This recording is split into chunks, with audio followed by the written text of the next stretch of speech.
مشاهدينا الكرام، أهلا ومرحبا بكم في فقرة رياضية جديدة وصوت الرياضة يأتيكم عبر قناة صوت الشعب، وقراءة متجددة لأحدث التطورات الرياضية في مصر. إن شاء الله النهاردة هنتكلم عن نهائي السوبر الإفريقي بين الأهلي المصري ووفاق سطيف الجزائري في الجزائر. هنتكلم عن مستقبل المنتخب الوطني المصري ومستقبل الدوري المصري الممتاز هذا الموسم، لكن أولا نبدأ بجولة رياضية إخبارية سريعة محلية وعالمية. ونبدأ مع وائل جمعة ويقول: خبرات الأهلي ستحسم اللقب السابع للسوبر. قال وائل جمعة مدير الكرة بالأهلي إن خبرات لاعبي فريقه ستتمكن من حسم اللقب السابع لبطولة كأس السوبر الإفريقي. ويلتقي الأهلي السبت فريق وفاق سطيف الجزائري في مباراة السوبر. وقال جمعة في تصريحات للموقع الرسمي لناديه إن الاستقبال الكبير الذي لاقته بعثة الفريق فور وصولها للجزائر يعبر عن العلاقة الطيبة التي تجمع الشعبين المصري والجزائري. وأشار مدير الكرة بالأهلي إلى ثقته الكبيرة في قدرة اللاعبين على تحقيق الفوز والعودة إلى القاهرة بالكأس الإفريقية. وعلى الجانب الآخر مهاجم وفاق سطيف يرد ويقول: لا خيار سوى الفوز على الأهلي. أكد توفيق زرارة مهاجم وفاق سطيف الجزائري على صعوبة مواجهة النادي الأهلي بالسوبر الإفريقي، مشيرا إلى سعي ناديه لزيادة رصيد بطولاته بلقب قاري جديد. ويحل النادي الأهلي ضيفا على وفاق سطيف بنهائي كأس السوبر الإفريقي السبت. وقال زرارة في تصريحات لصحيفة الهداف الجزائرية إن مواجهة النادي الأهلي صعبة، فالأهلي فريق قوي ومعتاد على تحقيق الألقاب القارية وهو ما يزيد من صعوبة. واتحاد الكرة يتفق المعلم مدربا للمنتخب لو لم يعد الدوري المصري قريبا سيكون الاتجاه السائد داخل اتحاد الكرة هو تولي حسن شحاتة تدريب منتخب الفراعنة. المنتخب بلا مدرب بعد انتهاء عقد شوقي غريب مع الفريق بسبب فشله في الوصول لكأس إفريقيا 2015. وفتح اتحاد الكرة خط التفاوض مع عدد من المدربين أبرزهم جورج ليكنز وإيرفي رينار وفرانك رايكارد، لكن توقف النشاط كان معناه أن دخل اتحاد الكرة سينخفض بشكل قد يعيقه عن التعاقد مع مدرب بحجم رينار وباقي المرشحين.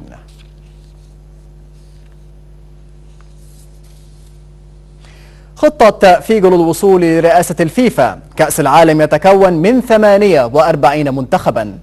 لو وصل لويس فيجو إلى مقعد رئاسة الاتحاد الدولي لكرة القدم فيفا فإن كأس العالم غالبا سيقام بمشاركة 48 منتخبا وليس 32 فقط.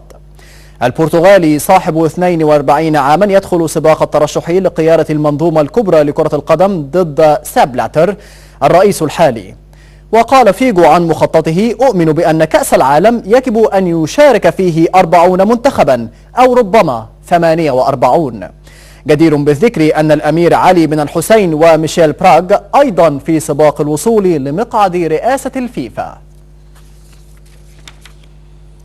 وإلى إنجلترا ومانشستر سيتي، سيرجيو أغويرو يقول: تشيلسي لم يحسم الدوري بعد. أعرب سيرجيو أغويرو نجم هجوم مانشستر سيتي عن ثقته الكبيرة في قدرة الفريق على الفوز بلقب الدوري الإنجليزي رغم فارق 7 نقاط مع المتصدر تشيلسي. وقال أغويرو في حوار مع الموقع الرسمي للسيتي: في الحقيقة كنا في وضعية أسوأ خلال المواسم الماضية، لكن الفريق نجح في حسم اللقب في نهاية المشوار. يذكر أن سيتي قد نجح باقتدار في خطف لقب الدوري الإنجليزي لصالحه مرتين خلال المواسم القليلة السابقة بعد منافسة شرسة حتى الجولات الأخيرة. وأخيرا من إسبانيا، أرقام مذهلة بخريطة أهداف رونالدو في دوري الأبطال الأوروبي.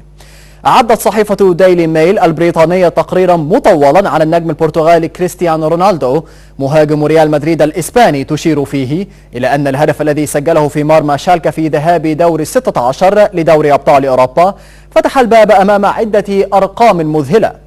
وذكر التقرير أن هذا الهدف هو رقم 35 لرونالدو في الأدوار الإقصائية بالشامبيونز ليج. وأضاف أن النجم البرتغالي نجح في هز الشباك ب7 دول هي إسبانيا وإنجلترا وإيطاليا والبرتغال وألمانيا وروسيا وتركيا و7 مدن مختلفة منذ بداية مشواره في دور الأبطال. الدون بدأ مشواره التهديفي خارج الأرض بهدف في مرمى روما عندما كان لاعبا في مانشستر يونايتد في إبريل من العام 2007.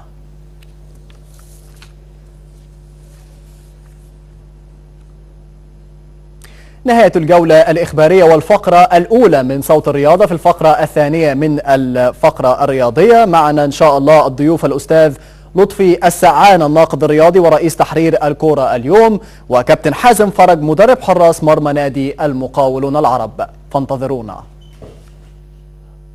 كنا بنتكلم قبل الفاصل في صوت الرياضة عن عودة الدوري المحتملة، بنتكلم عن مستقبل المنتخب الوطني المصري، وبنتكلم عن مباراة الأهلي المصري وفاق سطيف الجزائري في نهائي كأس السوبر الإفريقية. وشرفني يكون معايا بعد الفاصل الضيوف الأستاذ لطفي السعان الناقد الرياضي ورئيس تحرير الكورة اليوم. أستاذ لطفي شكرا جزيلا لوجودك معنا النهارده في صوت الرياضة. شكرا لحضرتك. وكابتن حازم فرج مدرب حراس مرمى نادي المقاولون العرب. كابتن حازم شكرا جزيلا لوجودك معنا النهارده. ده شرف لي ان انا اكون موجود معاكم. ربنا يخليك، شكرا جزيلا. نبدأ بأستاذ لطفي مباراة السوبر الإفريقي الأهلي المصري في مواجهة وفاق سطيف الجزائري في البليدة. كيف ترى هذه المباراة، هذه المواجهة في ظل الظروف الراهنة في مصر؟ والله هي مباراة صعبة على الفرقتين عموما، يعني سواء الأهلي أو سواء الفريق المضيف وفاق سطيف بيلعب لأول مرة على لقب السوبر الإفريقي، فيهمه جدا أن هو يحقق هذه البطولة. متصدر بالاقتسام الدوري الجزائري، عنده مجموعة كويسة من اللاعبين يقدر يعتمد عليهم، عندهم لياقة بدنية عالية، عندهم حساسية مباريات لأنه آخر ماتش لعبه كان مع شبيبة الساورة وكسبان 3 برضه زي ما الاهلي كسب 3 مع الشرطه. افضل مدرب في افريقيا برضه في السنه اللي فاتت. افضل مدرب محلي. أيوه. خير الدين مضوي 37 سنه حضرتك بيواجه جريده 45 سنه، يعني الفكر الشبابي طارح نفسه على جو المباراه. المباراه صعبه للفرقتين على اساس ان جمهور جزائري كبير هيحضر، ده هيمثل برضه ضغط على لعيبه الجزائر.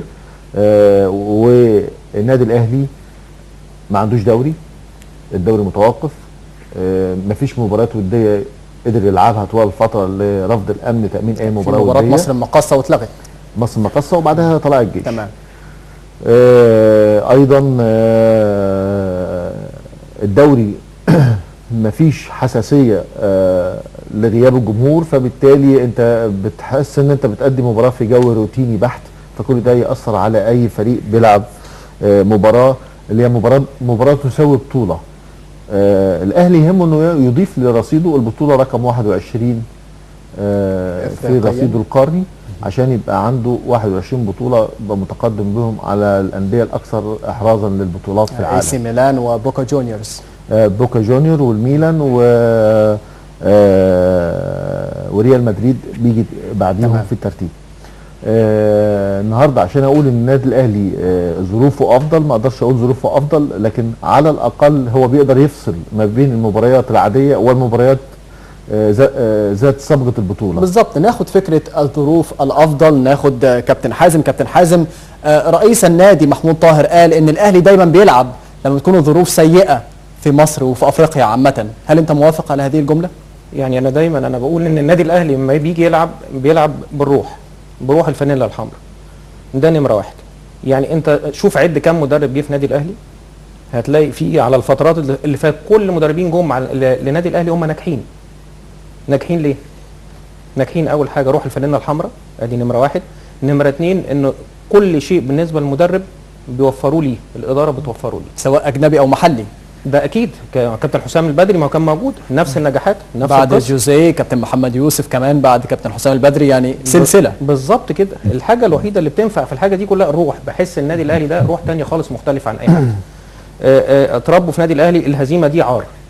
يعني انا في نظري لما ببص للنادي الاهلي لا في حاجه اسمها روح الهزيمه، حتى روح الفوز بالنسبه للانديه. تيجي مثلا انت عندك ماتش بره وخسرت فيه، ممكن تيجي وانت في الباص بتاع النادي والكلام ده كله تقعد تضحك وبتاع. انت لو تعادلت في نادي الاهلي اكن في ميتم في العربيه، ميتم.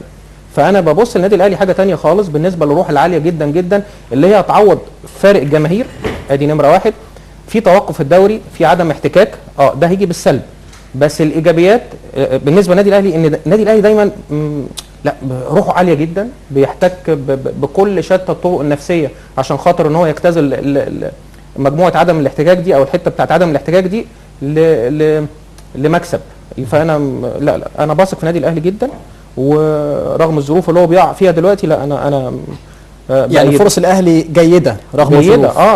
وعايز اقول حاجه قبل ما ندخل في ممكن ما تبقاش جيده بعد اذنكم، ممكن تبقى قائمه يعني ظروفه قائمه ان هو ينافس على البطوله، يعني نسبه 50-50 يعني في ظروف قائمه، لكن حته ان انا بحسم انها جيده يبقى هو في اعلى فورماته. طبعا ده مش موجود لان انت عندك شباب وعندك عناصر جديده داخله في النادي الاهلي، فريق جديد يعتبر مدرب جديد برضه، وتكوين جديد. تختلف معايا بالنسبه للروح؟ الروح عشان برضو نتفق في بتبقى صبغه نادي، لكن هل الاولاد اللي موجودين عندهم هذه الصبغه اتربوا عليها من صغر يعني منذ الصغر؟ اعتقد ان في مزيد. الجديد من النادي من خارج النادي الاهلي هو اللي محتاج ياخد هذه الروح. فهو طبيعه المكان انت هنشبهه بالمكنه، هو كترس لازم يندمج مع المكنه، فاوتوماتيك ان هو يندمج معاهم، لكن تبقى الروح الحقيقيه في المجموعه اللي اتعودت على ده منذ زمن في النادي الاهلي. ده اللي يبقى الفارق بس بين الاثنين. لكن لو شفنا الخطوه اللي قام بها بعثه الاهلي فور الوصول هي زياره مقام الشهيد في الجزائر، ماذا تعني هذه الخطوه للرياضه المصريه الجزائريه، العلاقات الرياضيه بين مصر والجزائر عامه؟ ده المقال بتاعي امبارح اللي هو الحساسيات العربيه. طول عمرنا عندنا مشاكل في المواجهات العربيه، في بيننا حساسيات وبيننا وبين بعض. دايما احنا بنبقى عايزين الرياده العربيه، وكذلك اي منتخب تاني عايز شمال افريقيا العربيه، والمغرب العربي عموما بيبقى له عنده المواجهات دي بتمثل له قيمه وقامه. احنا يعني عالجنا الموقف ده، الموقف اتعالج مؤخرا، لكن كان يجب انه يتعالج من بدري، لكن طبعا في ظل قياده جديده فالامور اختلفت. فانت النهارده موجود في الجزائر مش ضيف، انت من اهل الجزائر. كان باين في الاستقبال كمان، كان باين في الاستقبال، خصوصا سفير الجزائري بالقاهره نذير العرباوي راح زار النادي الاهلي، والراجل مشكورا منح الجميع تاشيرات مجانيه للمباراه، سواء للاهلي او للجمهور المسافر او حتى البعثات الاعلاميه. استقبال على اعلى مستوى في الجزائر. معنى انك انت بتزور مقام الشهيد في الجزائر معناه ان انت مواطن عزيز على الشعب الجزائري، لانك انت بتزور المقام ده، ودي اول مره ان في بعثه رياضيه بتروح تزور مقام الشهيد. التناول من قبل المسؤولين في الجزائر انهم يستقبلوا النادي الاهلي بهذا الشكل، في السيد محمد روراوة رئيس الاتحاد الجزائري يقيم مائدة عشاء ويحاول الجلوس وفتح خط مباشر مع المهندس محمود طاهر لتذليل اي عقبه قد تواجه النادي الاهلي في اي وقت يحتاجه. يعني بدايه جديده للعلاقات المصريه الجزائريه في الرياضه. ده يقودنا ان ده مهم جدا انك تطوره في اللي جاي. وبعدين يا استاذ لطفي، يعني هو احنا الهدف من الرياضه ايه؟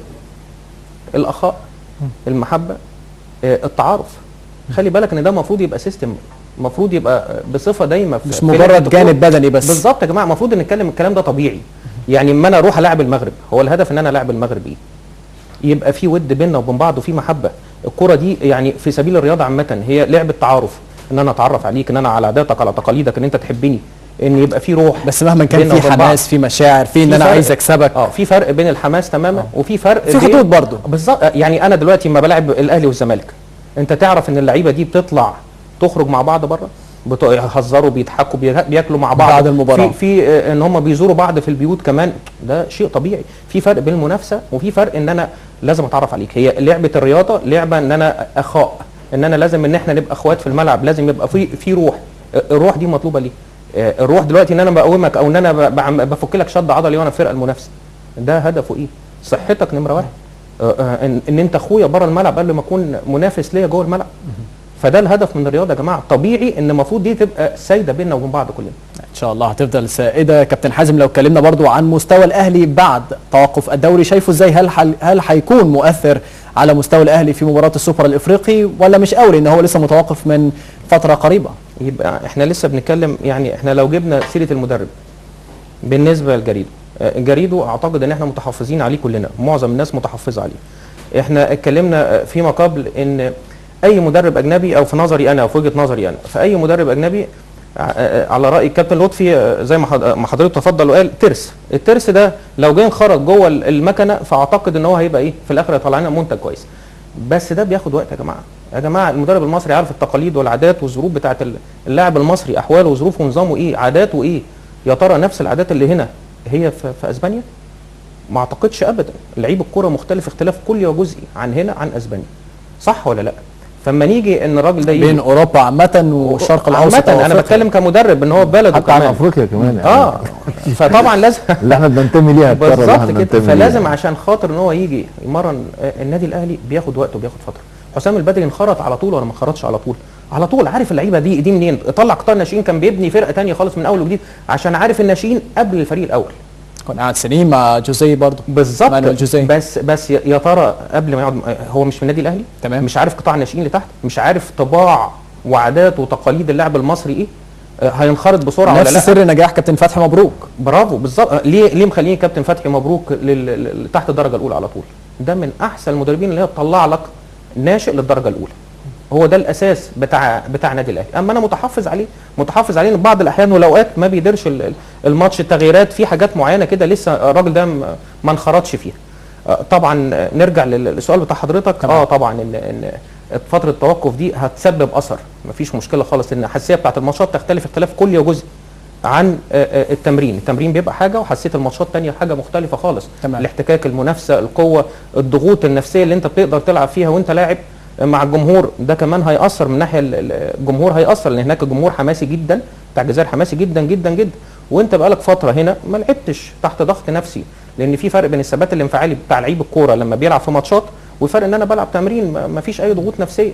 ايه الثبات اللي هيمثل لي ثبات انفعالي في التمرين؟ وتعتبر المباريات اللي لعبها الاهلي في الدوري مباريات وديه بلا جماهير، فعشان كده ممكن يكون في فرق كبير طبعا الضغوط او ضغط اكبر على اللاعبين، لكن ان شاء الله الاهلي قدها. معانا اتصال هاتفي للحديث عن توقف الدوري المصري الممتاز مع استاذ محمد سويلم وكيل وزاره الشباب والرياضه. مساء الخير استاذ محمد.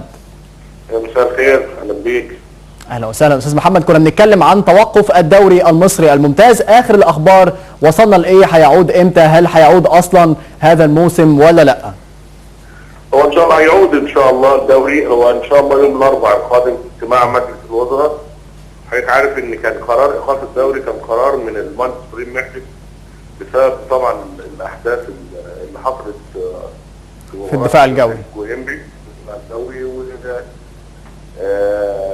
طبعا الاربعاء جاي يتخذ قرار بعوده الدوري، لكن اعتقد هيبقى بعد مباراه العوده بتاعه المنتخب الاولمبي. المنتخب الاولمبي امام كينيا.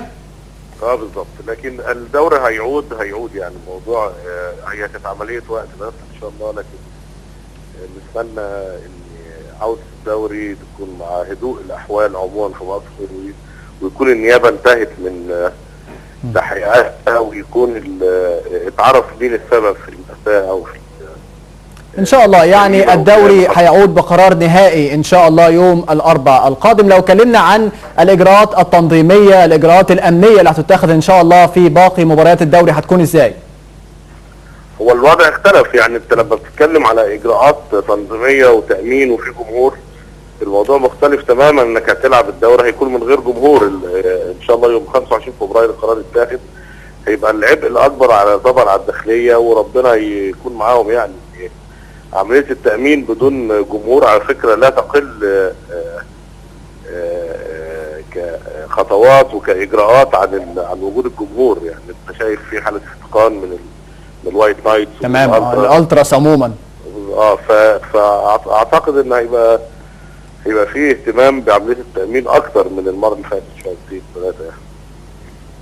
استاذ محمد، في خطه منظمه ان شاء الله لاعاده الجماهير المحترمه في المواسم القادمه ولا لا؟ بص يا تك، هو السيستم هو لازم يختلف. يعني انا بقول انا شفت بره في مفيش حاجه اسمها تذكره، في حاجه اسمها كارنيه حضرتك بتاخده وبتروح تدفع قيمه التذكره زي ما بتشحن الموبايل بتاعك، وبتبقى عارف على مكانك في انهي مربع، في انهي درجه، الكورس رقمه ايه وبتروح على الماتش على طول. اللي بيحصل عندنا ده يعني شيء ما حدش بيعمله في الدنيا كلها، لازم السيستم يتغير. تمام. النهارده الناس في انجلترا بيخشوا بالكود من على الموبايل، بيبقى حاجز ودافع من وباركود وتخش تقعد في مكانك. النهارده لما يكون في تذكره وتذاكر بتتزور وناس بتخش من غير تذاكر، الموضوع طبعا وجود السيستم هو اللي هيحكم العمليه. وبعدين انا عايز اقول لاخواتنا واولادنا في الالتراس وايت نايتس وكل رابط التشجيع، انتوا اجمل ناس في الدنيا واديتوا شكل رائع للمدرجات وكلنا كنا فرحانين بيكم، لكن فيكم ناس مش كويسه، يعني في مجموعه حتى لو 1% غير مقبوله وهم شخصيا اعترفوا بده. فانتوا لازم تنبذوا دول، يعني ما ينفعش نبقى احنا ماشيين بسياسه القطيع ولاغين مخنا. يعني اللي بيحصل ده مصايب، ما اللي ماتوا دول ما لهمش ذنب، ما فيش ولا واحد منهم وايت سايد. ما اللي ماتوا دول اللي ماتوا ربنا يعني يرحمهم ويصبر اهلهم، نتيجه ان في ناس بتدفع للمصايب دي انها تحصل في مصر باستمرار. اكيد طبعا. استاذ محمد معانا في الاستوديو الاستاذ لطفي السقعان الناقد الرياضي. اعتقد كان في سؤال استاذ محمد، شفتك بتكتب حاجه كده. انا بتكلم على السيستم اللي هيتحط ده، هل هم فكروا كوكلاء وزاره في الشباب والرياضه في الوزاره، هل فكروا في مشروع بسيستم جديد يتنفذ ولا اجراءات وقتيه؟ ولا ده يعني كلام وقتي؟ فكنت عايز اعرف من حضرتك هل في مشاريع، هل في ورش عمل لتنظيم هذا السيستم؟ تمام. لا هو بص حضرتك في عندنا من المختصين في الوزاره سافروا وتعرفوا، واخرها كان في السعوديه.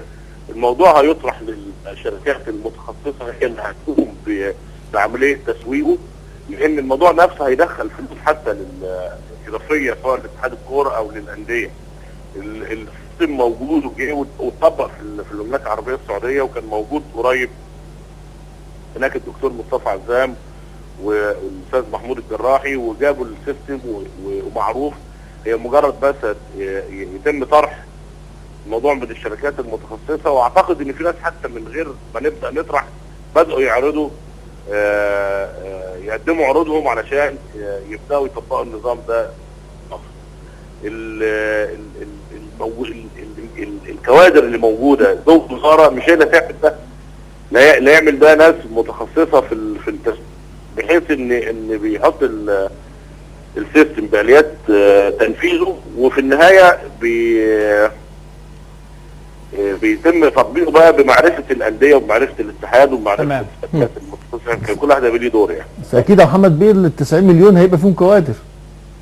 طبعا في كوادر كتير. يعني هم مش عايزين كوادر من الوزاره، يعني اكيد الشعب فيه كوادر، يعني هنلاقي. لا وهو ده المطلوب. يعني. بص حضرتك لما يكون في 1000 واحد بينظموا عمليه الدخول والخروج ويخف الموضوع عن الداخليه، ما انت بتخلق فرص عمل جديده وبتخلق كمان ايرادات وموارد جديده.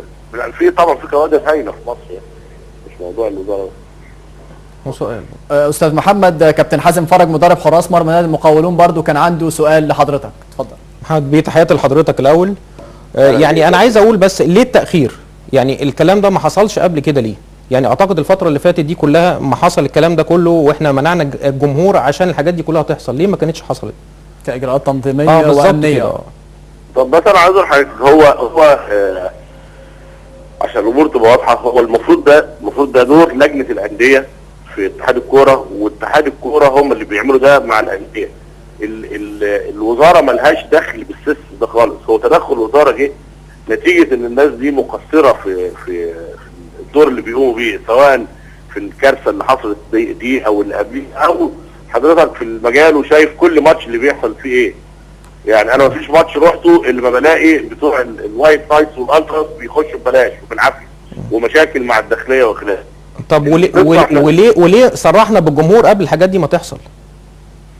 لا هو قرار، بص احنا عشان نرجع تاني، قرار رجوع الجمهور ده كان قرار هو امني بالدرجه الاولى.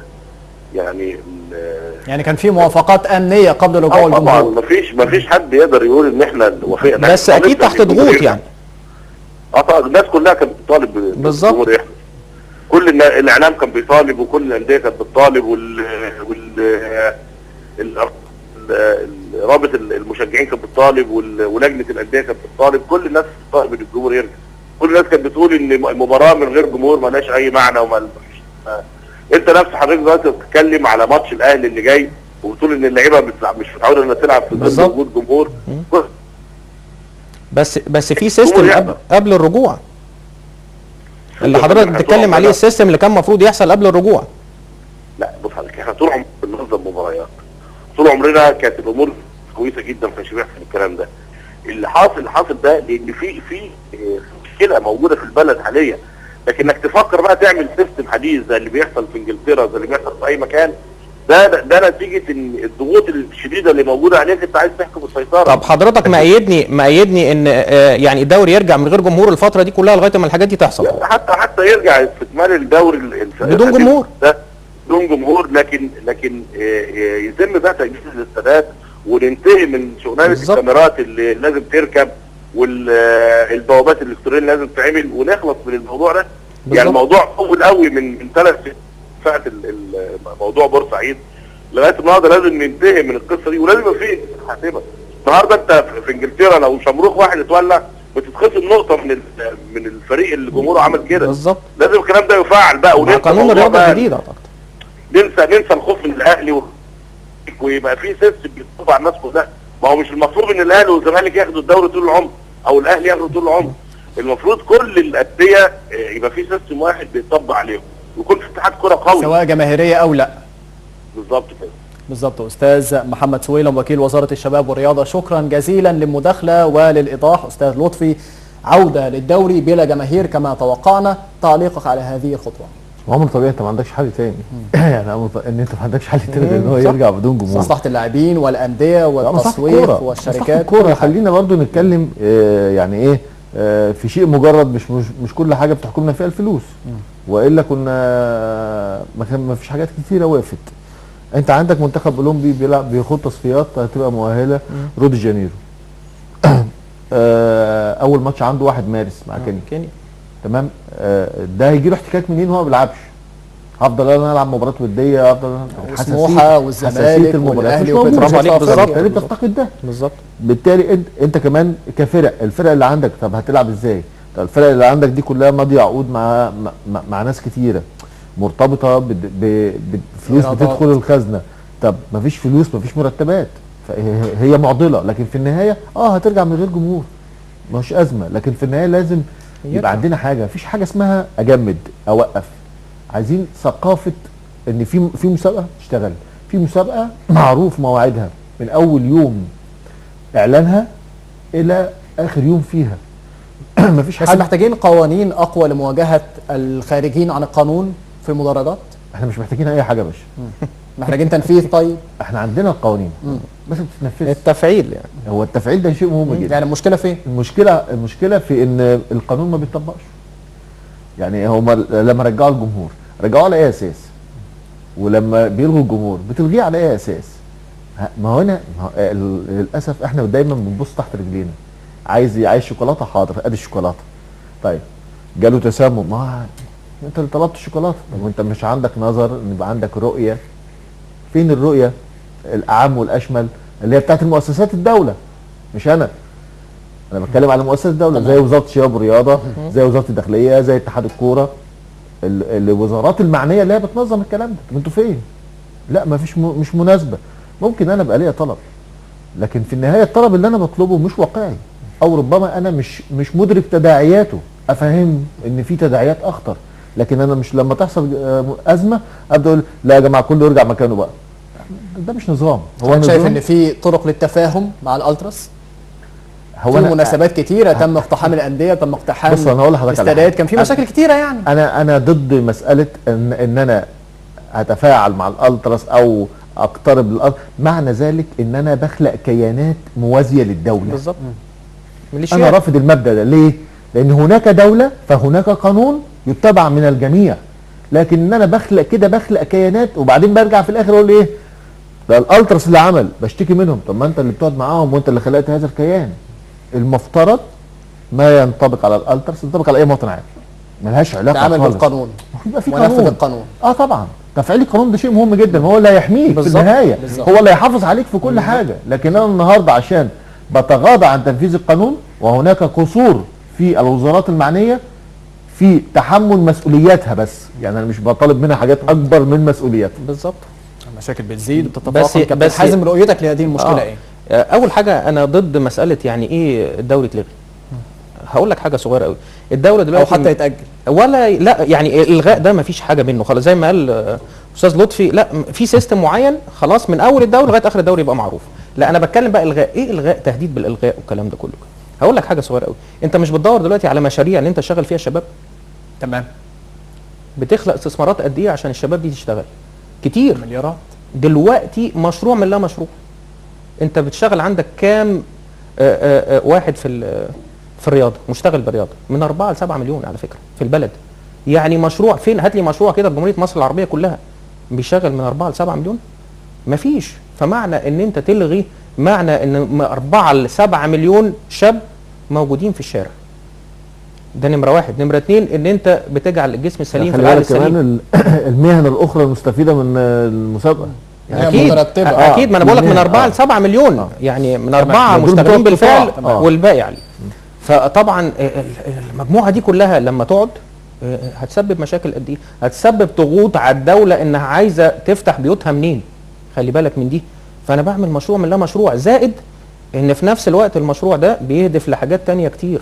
الحاجات التانية دي ان انا باخد الشاب في السن المعين ده بعلمه حاجات تانية خالص، بعيد عن الشرب، بعيد عن ان هو يسلك طريق مش تمام. الانحراف رياضة. عموماً. بالظبط كده. فحاجه زي كده بالنسبه، لا ما تقوليش الغاء دوري. ده انت من اول الشاب الصغير، من اول كان الغاء البراعم الدوري للناشئين. قرار خاطئ بعد حتى حادثه بورسعيد. اكيد طبعا لازم يبقى، حتى بورسعيد. لازم في سيستم يا جماعه، لازم يبقى في نظام. دلوقتي والله حصل قصه، نعرف القصه دي حصلت ازاي ونعالج القصه دي. اما ان انت تعالجها، يعني لو حصل اي حاجه في اي شركه توقف الشغل؟ يلغي الشركه. لا الغي الشركه؟ لا خالص، مش ده السيستم. احنا بالعكس، احنا عايزين نقف عند العيب المعين اللي حصل عشان خاطر نعالجه، عشان خاطر نتداركه، عشان ما نعيد يحصلش البناء. تاني، عشان ما يحصلش تاني. تمام. اما احنا نسيبها لظروف، لا انا ضد ان احنا نسيبها لظروف تماما. انا بالنسبه لي، انا عوده الجميع كان قرار خاطئ. استقرار الدوله، احنا مع استقرار الدوله قلبا وقالبا، وبعد كده ابقى ارجع جمهور زي ما انت عايز، مفيش مشكله خالص. انا رجوع الجمهور مش على حساب الدوله. اما استكمال نقعد الدوري سنه، نقعد سنتين، نقعد 3. بالظبط. الاهم المنشآت وصوره الدوله بالظبط. وصوره بس استكمال اجهزه الدوله. بس استكمال الدوري للدوله. ليه؟ عشان الكلام اللي انا قلته، لمصلحة من 4 الدولة. ل 7 مليون هيروحوا فين؟ واتجاهاتهم هتكون عامله ازاي؟ وطريقتهم في التفكير بعد كده هتكون عامله ازاي؟ واحوالها ايه؟ تمام. ما تضمنهمش. ده اللي انا اقدر ان انا اقوله. بالظبط. لو عدنا لمباراه الاهلي والسوبر الافريقي امام وفاق سطيف، هل الخبره مهمه للاعبي الاهلي في هذه المناسبه؟ اكيد طبعا متوفره في عدد كبير من لاعيبه الاهلي للاسف، لكنها هتحسم الى حد كبير نتيجه المباراه، سواء كانت المباراه تنتهي من شوطيها او هتنتهي بضربات الجزاء الترجيحيه. الله اعلم. الأهلي هيكسب. لان طبعا الموضوع شكله صعب، لكن في النهايه مطالب ان يبقى عندك خبرات اكتر موجوده في الملعب، تقدر يبقى عندها ثقه ان لو جه فيها جون مبكر تقدر تعوض، تقدر تتحمل التشجيع الجنوني اللي هيشوفوه برضو، لان الجمهور الجزائري بيشجع فرقه بشكل جنوني بصراحه. تمام. مطلوب كمان اضافه الى الخبره الالتزام مع حكم المباراه، مهم جدا، لان ممكن تفقد اي لاعب في اي لحظه من لحظات المباراه يكلفك خساره البطوله. فدي الى جانب الخبره مطلوب كمان بس يمكن انا قلت لحضرتك الاهلي يكسب، حضرتك ما ردتش. على ايه؟ الاهلي يكسب، ما ردتش. اكيد احنا حضراتكم معانا. اولا معانا اتصال هاتفي كابتن محمد فاروق نجم نادي الاهلي سابقا. مساء الخير يا كابتن. مساء الخير، تحياتي ليك وتحياتي لاستاذ لطفي السعان. ما اعرفش مين مع حضرتك في الاستوديو تاني، ولكن تحياتي برضه استاذ لطفي السعان وكابتن حازم فرج. اهلا وسهلا كابتن حاتم. طبعا تحياتي لحضرتك، تحياتي لجميع الاستوديو. اهلا وسهلا. اهلا بيك. كابتن محمد، كنا بنتكلم عن مباراه الاهلي وفاق سطيف ان شاء الله، شايفها ازاي؟ هل الاهلي ليه فرص جيده في هذه المباراه ولا لا؟ طبعا يعني وضع طبيعي وصول النادي الاهلي لمباراه السوبر يعني بحكم ان هو طبعا بطل الكونفدراليه، واعتقد ان النادي الاهلي اخذ البطوله دي 6 مرات، فبالتالي الخبرات اللي عنده موجوده يعني بشكل كبير، سواء بقى للنادي او للاعبين اللي موجودين. طبعا مستر جريدو عليه طبعا عامل كبير جدا في تهيئه اللاعبين ان شاء الله للمباراه النهائيه، خصوصا ان النادي الاهلي عمره ما وصل مباراه فيصل في النهائي وخسرها يعني. فنتمنى ان شاء الله ان هم يبقى عندهم حاله من التركيز وحاله من الهدوء عشان يقدروا يتعاملوا مع مباراه كبيره زي كده، خصوصا يعني زي ما انا كنت سامع ان استاذ لطفي وهو بيتكلم ان جمهور الجزائر جمهور محب للكوره ومحب للفريق وبيشجع بشكل طبعا مميز جدا، بيحمس فريقه بشكل كبير.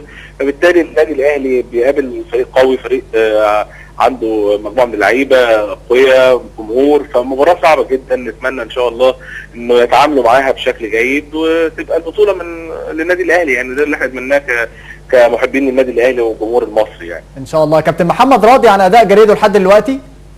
والله بص، انا دايما بقول ان اي مدرب ما بيبقاش معاه عاصفه سحريه، يعني اعتقد ان الفتره الاولانيه مستر جريدو قعد فتره طبعا قبل ما يتعرف على مجموعه اللاعبين الموجودين.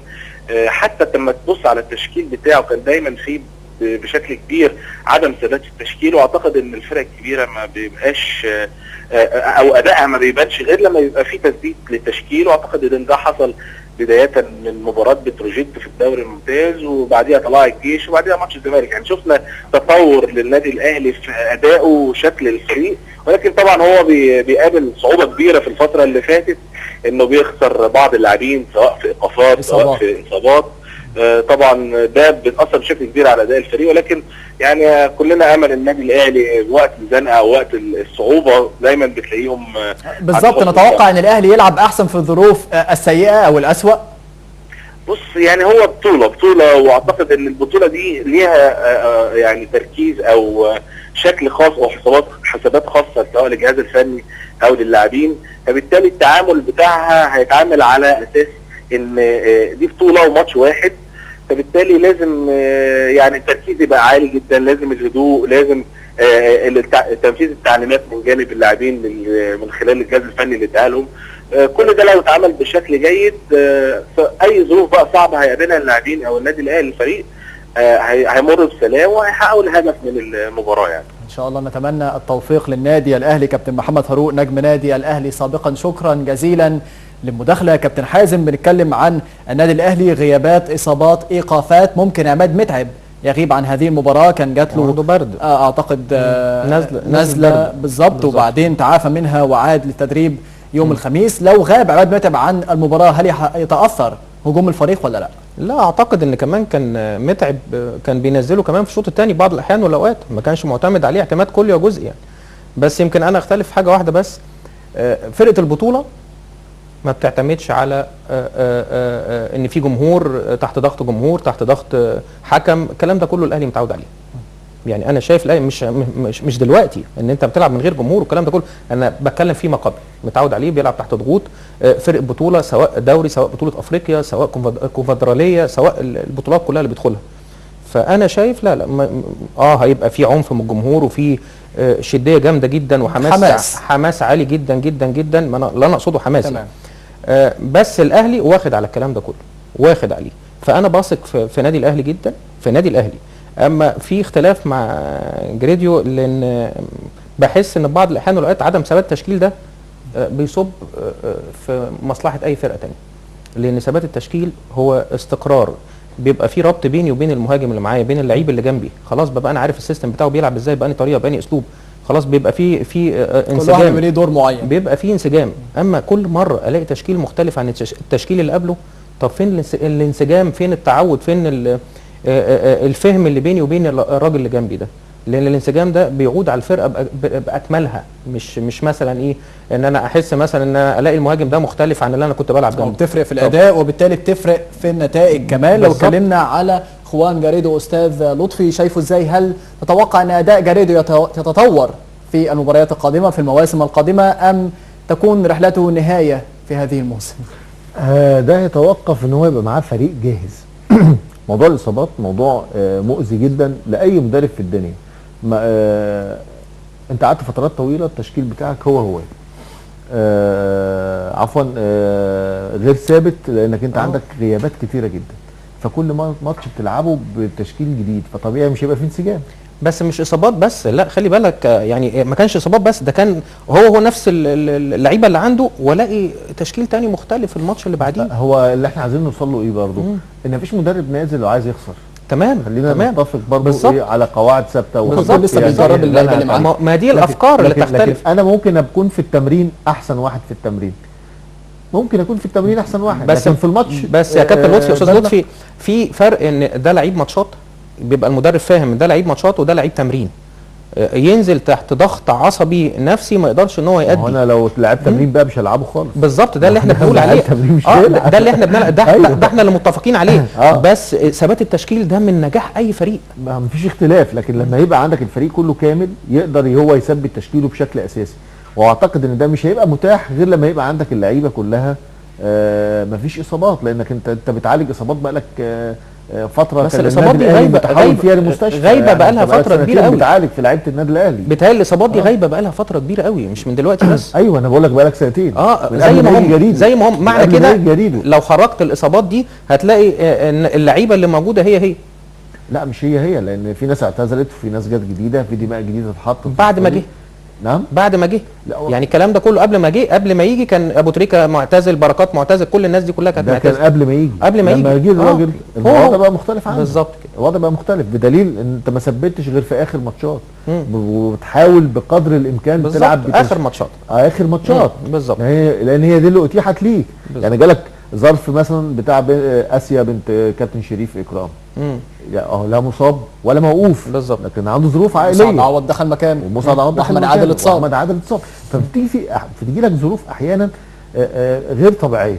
ما اقدرش احكم عليه يعني انا ضد فلسفه ان انا احكم على واحد من اسبوع او احكم عليه واحد من نص.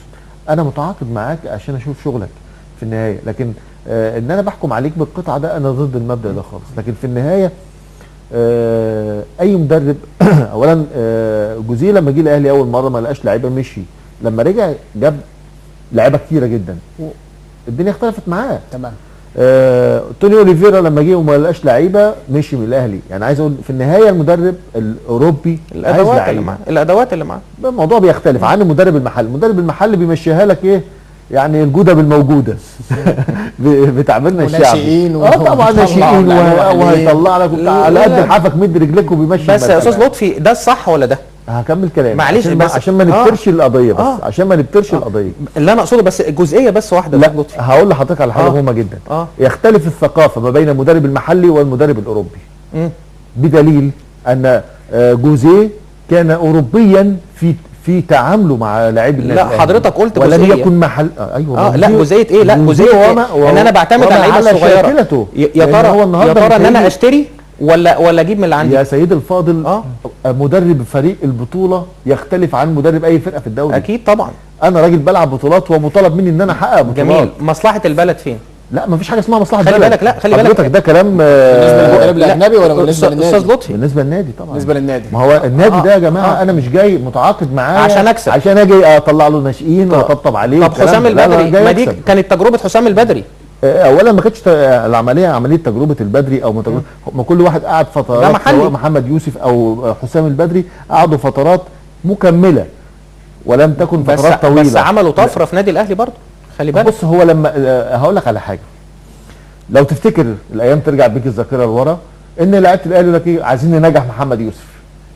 هنا بقى الروح بقى اللي هو الكابتن كان بيتكلم عليها في الاول، مجموعه لعيبه عندها روح، بركات وابو تريكه ووائل جمعه عايزين يا جماعه واحمد فتحي وعايزين ننجح محمد يوسف انه يبقى مدرب. تمام. نحطه على تراك الرجل الاول. تمام. هنا بقى دي روح صنعت. لكن في النهايه اللي بيكمل مين؟ ده الموضوع. هاجي انا النهارده اما بجيب مدرب اجنبي بجيبه ليه؟ طب ما انا اجيب واحد عشان المكسب، عشان المكسب واخدان بطوله. ايوه طالما بدور على بطوله يبقى انا بتعامل بفكر البطوله. يبقى انا بوفر له لبن العصفور كل اللعيبه والادوات اللي معاه بوفرها له. هو اللي بياخدها. هتتبع في المنتخب ان انا اجيب مدرب اجنبي. ما انا كنت لسه هساله نفس السؤال. يا ترى انا لو وفرت للمدرب المصري كل الامكانيات دي اوفرها له فين؟ يعني ان انا كل اللعيبه اللي هو عايزها ومحتاجها انا جبتها له. ما هو احنا عندنا مش هياخد بطوله؟ ما احنا عندنا مشكله. احنا عندنا مشكله ان ما ينفعش اجيب واحد مصري في الاهلي والزمالك لان دي في صراع ثقافي وفكري وجغرافي في بس في تختلف الناديين. معايا. كله عايز يدرب الفريق الاول. فمجالس الادارات بتشيل عن دماغها، هات واحد اجنبي وخلاص وكله ينام تحت. صح صح. في بس الناشئين. تختلف معايا ان المدرب المصري دماغه كويسه. هو اللي خد 3 بطولات افضل نتائج اتحققت في تاريخ مصر، مدرب تاريخ مصري المنتخبات مصري، مدرب وطني. ده اللي انا اقصده. وطني. لان هو اكثر فهما لللاعب بتاعي. برافو عليك. دي الحته اللي انا بتكلم فيها. لا ما هي دي احنا يعني ما هو اصل انا ما اقدرش افصل حاجه عن حاجه. بالظبط. لكن مش معنى ان انا ما بقولهاش ان معنى ان انا حضرتك قلت لا خالص لا خالص بالعكس اقضيها. فانا صعب عليا عن المنتخب والنادي الاهلي. لكن معانا اتصالات للجماهير. استاذ محمد من كفر الزيات، مساء الخير. السلام عليكم. عليكم السلام ورحمه الله وبركاته، اتفضل. السلام عليكم يا استاذ احمد. اهلا وسهلا، اتفضل. تحياتي الكابتن حازم والاستاذ لطفي. اهلا بيك. انا بس بحيي الكابتن حازم على مستوى ابو السعود في نادي المقاولين طبعا. الله يخليك، تسلم لي، الله يخليك، شكرا. اي والله ما ابو السعود من انظف الحراس دلوقتي على مستوى الدوري العام دلوقتي. الله يخليك. الجمبات اللي بيعملها ومستوى هايل بصراحه. الله يخليك. استاذ احمد كاتبين على الشاشه كده الدوري المصري التاجيل او العوده، المفروض الالغاء او العوده. ممكن يتاجل فتره كمان، بس احنا جالنا الخبر ان هو مش هيؤجل اكتر من كده ان شاء الله. كان معانا استاذ محمد سويلة من وزاره الشباب والرياضه وقال لنا ان هو هيكون في قرار بخصوص النهارده العوده ان شاء الله. لا بس هو هيرجع، تقلقش. لا نفسي الدوري، باذن الله الدوري يرجع وما نستسلمش. لا هيرجع ان شاء الله. ان شاء الله. وتحياتي ونفسي بقى الاهلي باذن الله يحقق لنا بكره في الجزائر ان شاء الله كده، ويرفع راس بكره في الجزائر ان شاء الله يعني. ان شاء الله يوفق النادي الاهلي. شكرا جزيلا استاذ محمد من كفر الزيات. استاذ وليد من الهرم، مساء الخير. مساء النور يا فندم. السلام عليكم. مساء النور، اتفضل. عليكم السلام ورحمه الله وبركاته. شرف لي طبعا انا بكلم حضرتك، بس عايزك تسامحني مبدئيا ان انا مش قدام التلفزيون، بس انا كان عندي بلاغ كده كنت عايز اقوله ويا ريت اي مسؤول يسمعه. اتفضل. ربنا يا رب يبارك لك. حضرتك انا قاعد في منطقه الهرم. تمام. منطقه الهرم والطلبيه وفيصل ده منبع الارهاب. تمام؟ تمام. منبع اتفضل. الارهاب اللي احنا بنحاربه بره، لا ده لو حضرتك حد من الحكومه بتاعتنا نزل المنطقه ديت هيعرف قد ايه فكر الناس دي. فكر الارهاب مش مجرد فكر داعش. يعني ده الناس هي بتتكلم بفكر داعش، ان لما يجي حد تيجي تتكلم معاه على ال 21 مصري اللي فات ويجي يقول لك طول ما السيسي ماسك كل يوم من ده، هو الارهاب ده حضرتك لازم يكون ماسك سلاح ولا الارهاب فكر؟ محمد بديع وصفوت حجازي دول سمعنا ان او شفناهم ماسكين سلاح ولا هو بيطور ترويج لفكر معين؟ بالظبط كده. فطبعا للاسف بيستغلوا الناس البسطاء، الناس الاميين، تمام، باسم الدين. لما يجي انا هنا واحد يكلمني يقول لي قال الله وقال الرسول، وانا هنا راجل امي ما بعرفش اقرا ولا اكتب، كلامه بالنسبه لي هيكون مصدق بالنسبه لان هو بيتكلم باسم الدين، فهيوجهني للفكره اللي هو عاوزها. تمام. هيجعل من مواطن اني انا لا افقه شيء، هيغير فكري، هيسوقني لاتجاه غلط زي ما اشتغلوا على مدار سنين قبل كده. وكمان في حاجه تانية، في ناس نازله من مجلس الشعب متغطيه او لابسه كده قناع، تمام، باسم خدمه الناس، لكن الناس دي من الاخوان. لو في ناس من قلب المنطقه، تمام، او المباحث نزلوا كده تنكروا كده وقعدوا على قهوه وقعدوا اتعرفوا على ده واتعرفوا على ده، هيعرفوا ان في ناس نازله من الاخوان مجلس الشعب، وحط كده تحتيها كده 200 خط. فيا ريت نتمنى كده لوزير الداخليه ان رجاء الرجاله بتاعتك تنزل المناطق ديت تتنكر زيها، مش لازم يبقى لابس لبس ميري. بالظبط. شكرا استاذ وليد من الهرم. بلاغ ان شاء الله وصل لوزاره الداخليه والجهات المختصه، وسننتظر التعامل مع هذه العناصر وهذه الافكار. معنا اتصال هاتفي اخر. استاذ عادل من مغاغه، مساء الخير.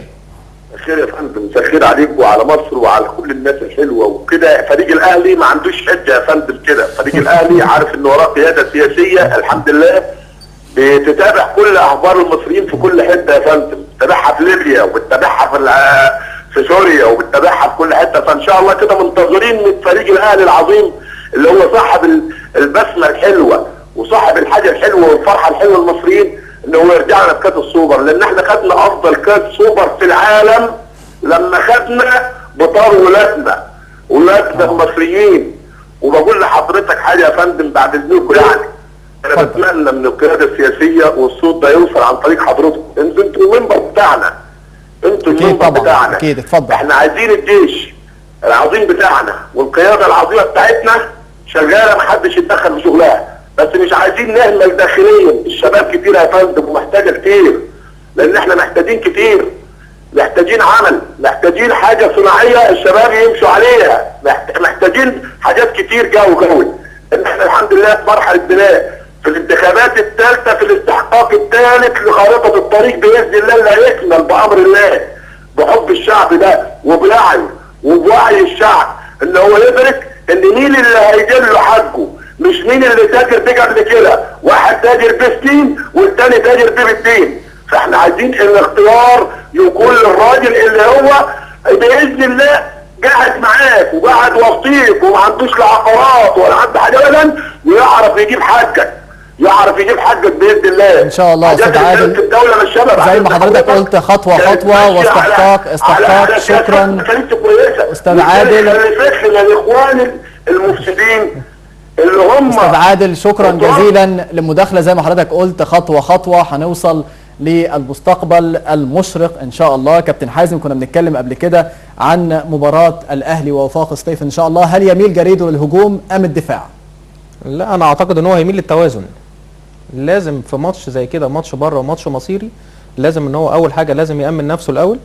الخطوط اللي ورا خطه 4-5-1 او 5-3-2 مثلا. ممكن يعني، لا اعتقد ان هو يامن نص الملعب قوي، ده نمره واحد. لازم يامن نص الملعب قوي تمام قبل الدفاع، يامن نص الملعب، لان دايما في اي فريق واي بطوله لو نص ملعبك كويس جدا جدا جدا لازم هتملى نص الملعب بتاعك وتامنه كويس قوي، ده نمره واحد. فهيبقى في توازن من الناحيه الدفاعيه والناحيه الهجوميه، دايما الاهلي بيعمل كده. ومع تغيرات النتيجه بتاعه الماتش او الوقت اللي يعدي ويقدر، لان انا دايما المدرب بيقسم الماتش ده لاجزاء.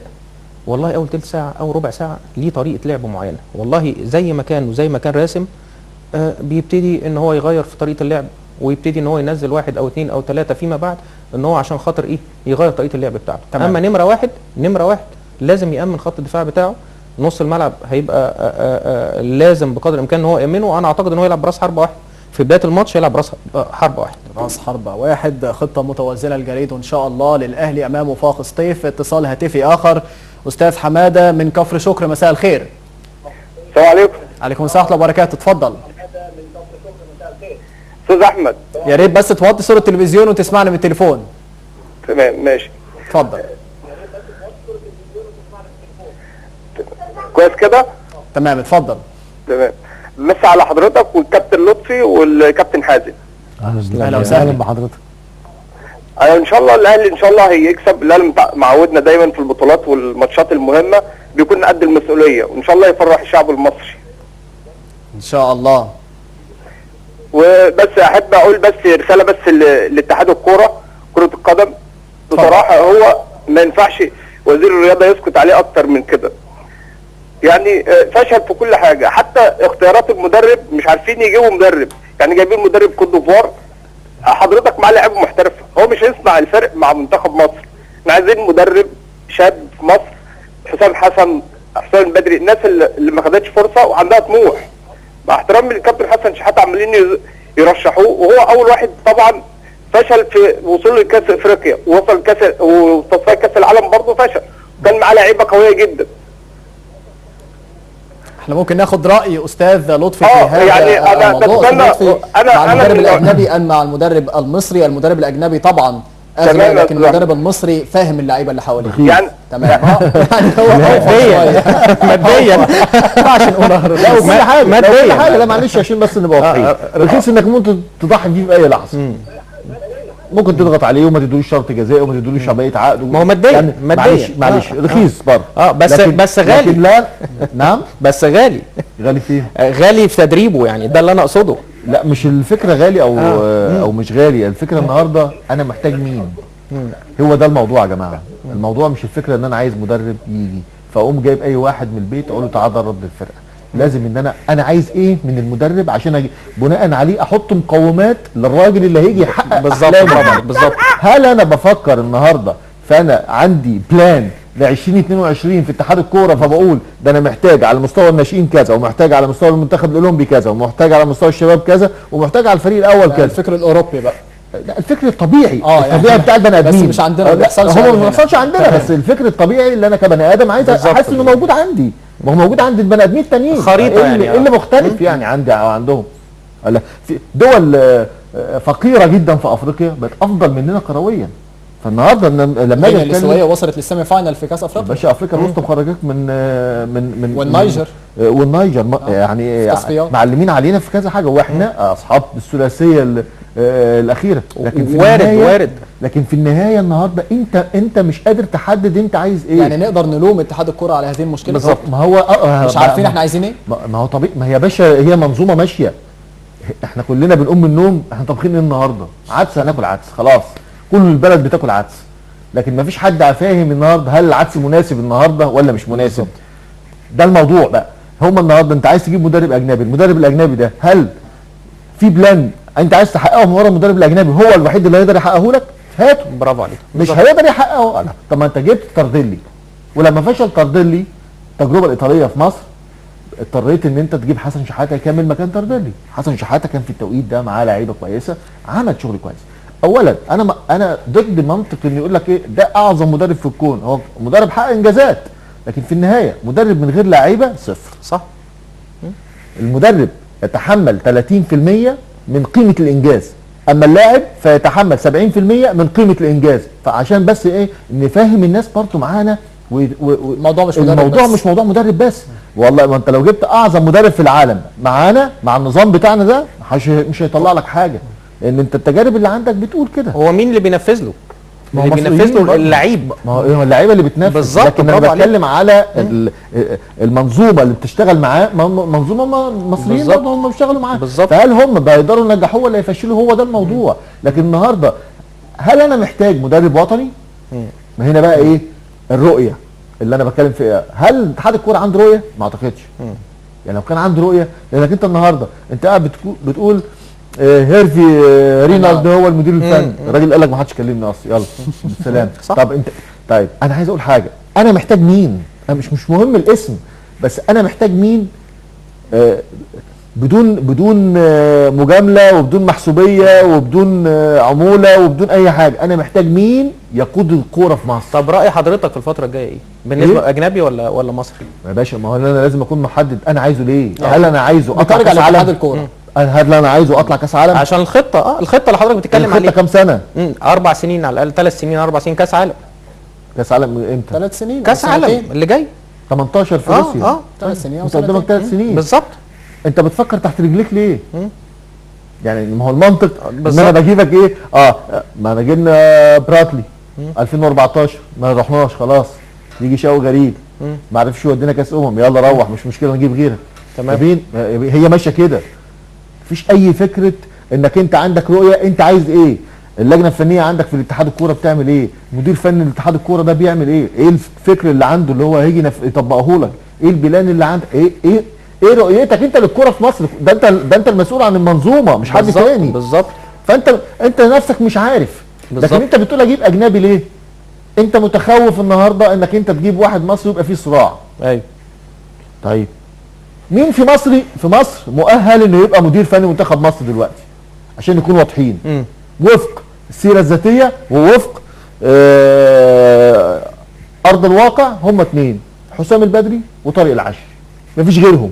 وما دون ذلك ما ينفعش يدرب فرقه في الدوري الممتاز. وحشين مع انهم يمسكوا المنتخب. يا باشا انا بقول ايه وانا بقول بس أعتقد بقول هم الاثنين المؤهلين.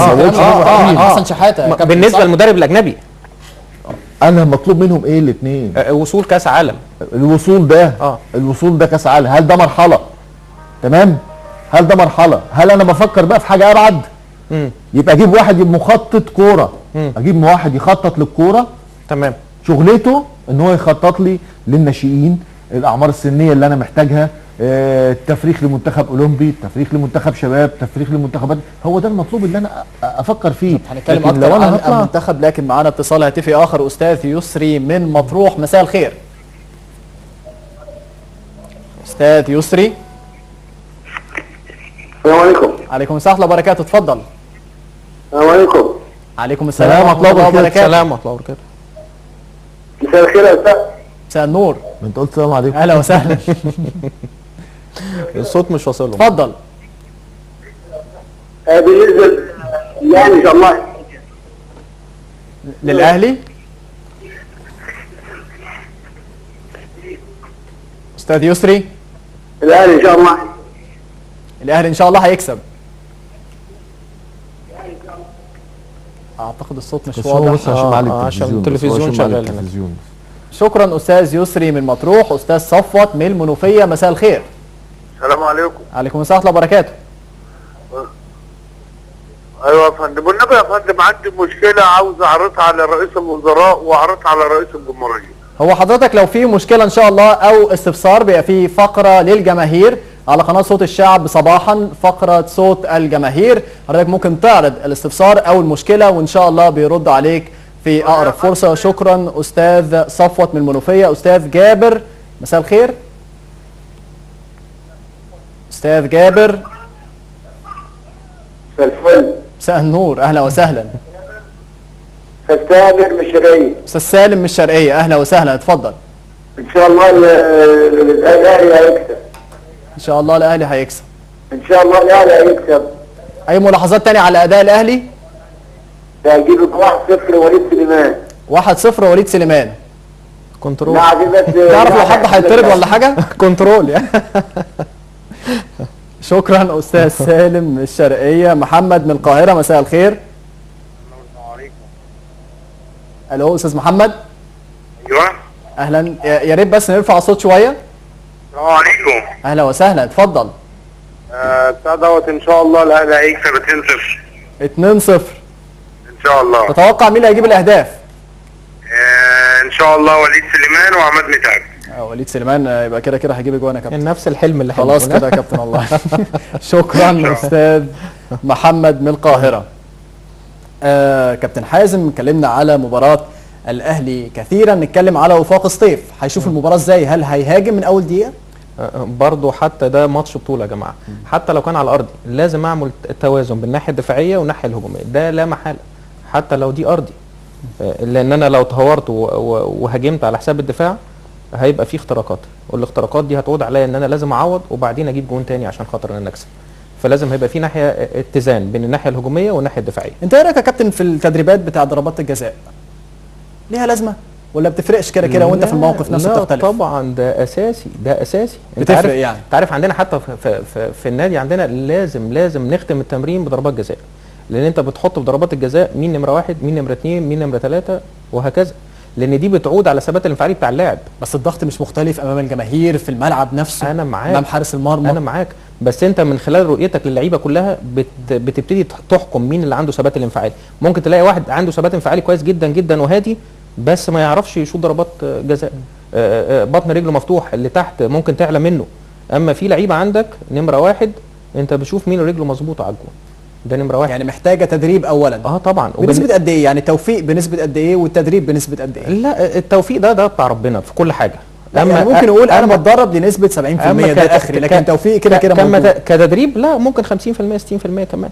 انت فاهم بالنسبه للاعب، لان انا ممكن اجي احط رجلي كده الجون يروح معاه، خلي بالك من دي. فده توفيق، ف 50 50 60 40 مفيش مشكله.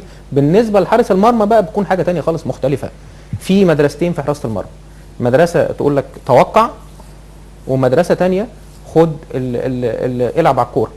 المدرسه الثانيه دي بتبقى اصعب كتير، لان بتبقى بتعتمد على الوضع التشريحي بتاع اللاعب. لازم انا كحارس مرمى ادرس الوضع التشريحي بتاع اللاعب عشان خاطر وهو داخل اعرف فين الارتكاز بتاعه، عشان خاطر ايه اروح مع فتحه رجله. تمام. خلي بالك بتبقى مجال تدريب عالي جدا جدا جدا جدا، ودلوقتي بره سبقونا في الحته دي. يعني مفيش مجال للصدفه في ضربات الجزاء؟ لا في صدفه طبعا. هو انا في الحته دي بس بره.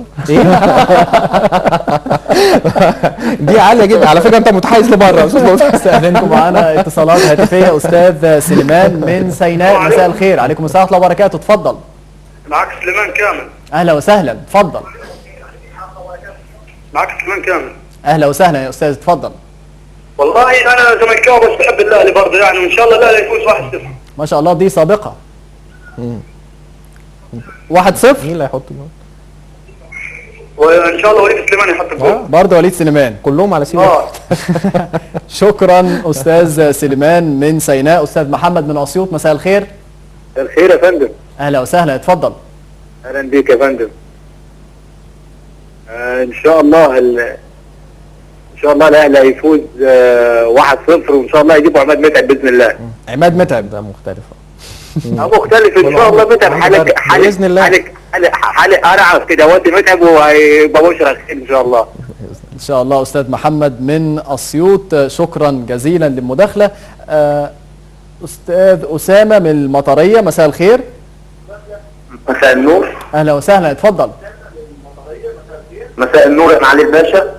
يا ريت بس انا بمسي الاول على الكابتن حازم، كابتن مصر كلها والله، واحسن مدرب. تسلم لي كتير، الله يخليك. تسلم لي كتير.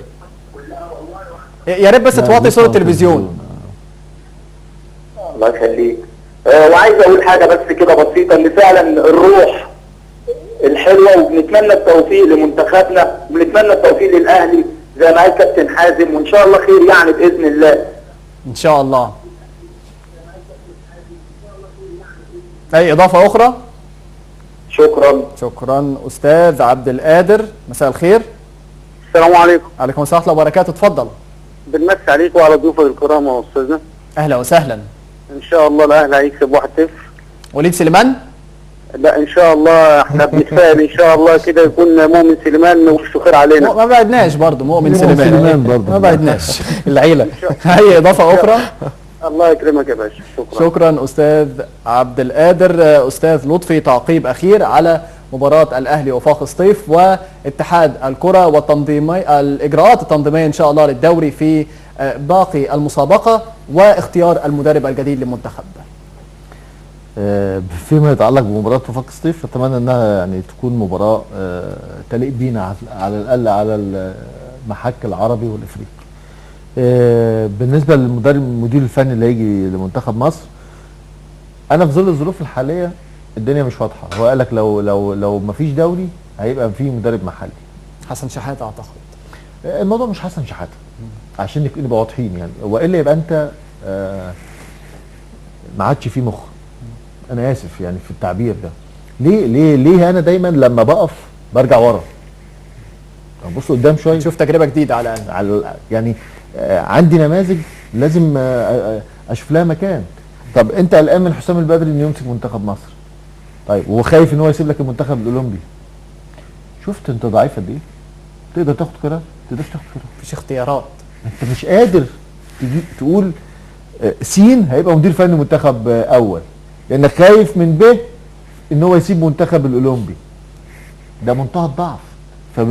عشان من هنا بقول لك هو اجنبي وخلاص. طيب اجنبي وخلاص على اي اساس؟ انت اول ماتشات ليك في شهر 7 تمام، في تصفيات. انت عايز مدير فني ليه؟ قال لك خلاص بس هجيب مدير فني يشوف الكوره ماشيه ازاي. طب مفيش كوره، طب نفكر في محلي. طب هو مين المحلي؟ زي ما قلت لك هم يختصروا في مصر الاثنين بيجابوا بطولات، والاثنين لعبوا مستوى قاري، حسام البدري وطارق العاشر. ما دون ذلك ما فازش ببطوله، ما دون ذلك. فالنهارده هل انا كمنتخب مصر كاتحاد كوره بفكر لمنتخب مصر ان اللي هيقوده هيبقى محلي ولا اجنبي؟ هم الناس مش عارفين هم عايزين ايه، لان هو اضعف من ان هو ياخد قرار. لكن في النهايه مطالب ان انت تبقى عندك قرار ايا كان القرار. مش مشكله على فكره نخسر، مش مشكله لكن المشكله انك انت بتاخد القرار الغلط في توقيت غلط. يبقى في خطه ونمشي عليها. مفيش اي حاجه، مفيش اي حاجه. وللاسف برضو انت ما تحسش ان في دوله. معلش يعني عشان برضو ايه، لان النهارده المفترض ان انت كوزاره شباب ورياضه بتراقب الناس دي في شغلها. طب ما ده اهدار مال عام، طب انت سايبه ليه؟ هرجع اقول لك اصل اتحاد الكوره سيد قراره لان انا ماليش سلطه عليه. طب مش معنى ليك سلطه عليه في الفلوس، مش معنى لما بيجي عايز قرشين بيجي يقول لك والنبي اديني. بس اعتقد لو في تدخل من جانب الدوله الاتحاد الكره ممكن يكون فيه عقوبات من الفيفا. يا بيه ده بيخوفوكوا انتوا بيه، بيخوفوكوا انتوا بالكلام ده. طب في مين دوله طب يا استاذ لطفي، طب انت عايز حد يتدخل في بس اكمل كلامي عشان بس ما نبترش الموضوع. هو يقول لك ايه، الدوله الفيفا توقفت مين قبل كده؟ ما تجيب لي حاجه. الكويت. ايه؟ الكويت ده كان موضوع تاني خالص. موضوع تاني خالص ملوش علاقه بالكلام ده. لكن انت النهارده لما بقول لك اهدار مال عام ده فساد، ملوش علاقه بقى ان انا بتدخل هنا انا بديك فلوس فبحاسبك عليها، لكن ده مش تدخل. فلازم نفرق مع معنى كلمه التدخل الحكومي في اللي انا بجبرك على قرار. طب وانا عايز اقول لك على حاجه، انت ليه دلوقتي عايز ترجع الدوري بتروح للوزاره، ما بتروحش انت منك لرئيس الوزراء؟ طب هيتدخلوا بالنسبه للاتحاد في ايه؟ في ايه يا استاذ لطفي؟ لا ممكن حل لو كان في ايه مشاكل. هجاوب حضرتك بس بعد ما اخلص. حاضر تمام. لازم يكون له صفه. هو النهارده ما يقدرش يدخل يقابل وزير الداخليه رسمي، ما يقدرش يدخل لان لازم وزير الرياضه المسؤول عنه يكون موجود. فاذا انت النهارده تخضع كليه وجزء، انما احنا بنضحك على بعض. لا الفيفا تخوفنا، الفيفا الفزاعه اللي هي كل شويه بتجيلك. طب انت النهارده هتاثر عليه في ايه؟ تعالى بقى حضرتك، انت جبت سين تديله 100 يورو 100,000 يورو في الشهر، على اي اساس؟ ناحيه ماديه برضه. انا بتكلم على الجزئيات. انت حضرتك دلوقتي بتتكلم في يعني فنيات. يعني بتكلم في فنيات. بتكلم في فنيات. هقول لك، انت عينت فاروق جعفر مدير فني اتحاد كوره بالظبط، 50,000 جنيه في الشهر بالظبط. بيشتغل ايه؟ ماديات. بيشتغل ايه؟ بيشتغل ايه شغلته؟ مدير فني الاتحاد. مدير فني بيعمل ايه؟ بترجع له في الاخر، انت فاهم ازاي؟ في اي حاجات فنيه بترجع له. الله عليك. هو له سلطه على المنتخب الاول؟ لا. له سلطه على المنتخب الاولمبي؟ لا طبعا. طب انت كل الناشئين والشباب وقعوا والاثنين اللي باقيين ملوش سلطه عليهم. تمام. طيب يبقى بيشتغل؟ يبقى يتقاضى مبلغ في غير محله. سيد الفاضل ماديات برضه. ما هو يا بيه، ما هو ماديات وفنيات يا بيه. ما اقصدش، لا لو دخلت ما انت بتترجم ما ينفعش بالنسبه لمدرب ادخل فنيات خالص، او بالنسبه مثلا الراجل مسؤول اتدخل فيه فنيات. طب ازاي كدوله؟ حضرتك بتقول كلام غير اللي انا بقوله. طب اتفضل حضرتك. يعني إيه؟ انا بتكلم النهارده انت بتحاسب على مخالفه ترتب عليها اثر فني. تمام. فبتحاسبه عليها. انما هي الوزاره هتقول لك يلعب بطريقه 4-4-2 ولا يلعب بطريقه او اختياراته. لا حضرتك بتتكلم كان اختياراته، كان السؤال في الاختيارات او اختياراته حتى. ده مش دور وزاره يا بيه. انا بالظبط كده تخلط الامور كدور اتحاد. ده اللي انا اقصده. الوزاره ما ينفعش تتدخل في الاتحاد في مساله الاختيارات يا بيه. ومحدش قال ان الوزاره تتدخل في اصل حضرتك كان لا انا ما قلتش ده. يبقى ممكن انا ما قلتش ده. انا ما قلتش ده. انا بقول تحاسب، انما ما تقولش انها تتدخل في ما انا بتكلم، كان السؤال كان الاختيارات، فعشان كده انا فهمت لا تدخل في اختيارات ان الراجل ده موجود او الراجل ده مش موجود. لا خالص. هي النقطه الاهم ان احنا قبل ما نحاسب نختار بالظبط صحيحا ونعرف المسؤوليات ماشيه ازاي. استاذ لطفي لازم انا عايز اقول لحضرتك على حاجه، معلش عشان الوقت برضه، عشان الوقت اقول لحضرتك على حاجه. اصل مهم جدا ان انت راجل قاعد النهارده بتوجه ناس وقاعد بتدي معلومه، فتكون معلومتك صحيحه ودقيقه، لان كل الناس دي مسؤوله في رقبتك. تمام. فالامانه في نقل المعلومه دي حاجه مهمه جدا. انا حبيت بس اقول لحضرتك قبل ما نختم الحلقه. شكرا جزيلا استاذ لطفي السقعان الناقد الرياضي، كابتن حازم فرج مدرب حراس مرمى نادي المقاولون. شكرا جزيلا لوجودك معنا النهارده في صوت الرياضه. انا اللي سعيد بوجودي مع حضرتك يعني ومع كابتن لطفي. ربنا يخليك يا كابتن. شكرا جزيلا واشوفكم الاسبوع اللي جاي ان شاء الله. جدا.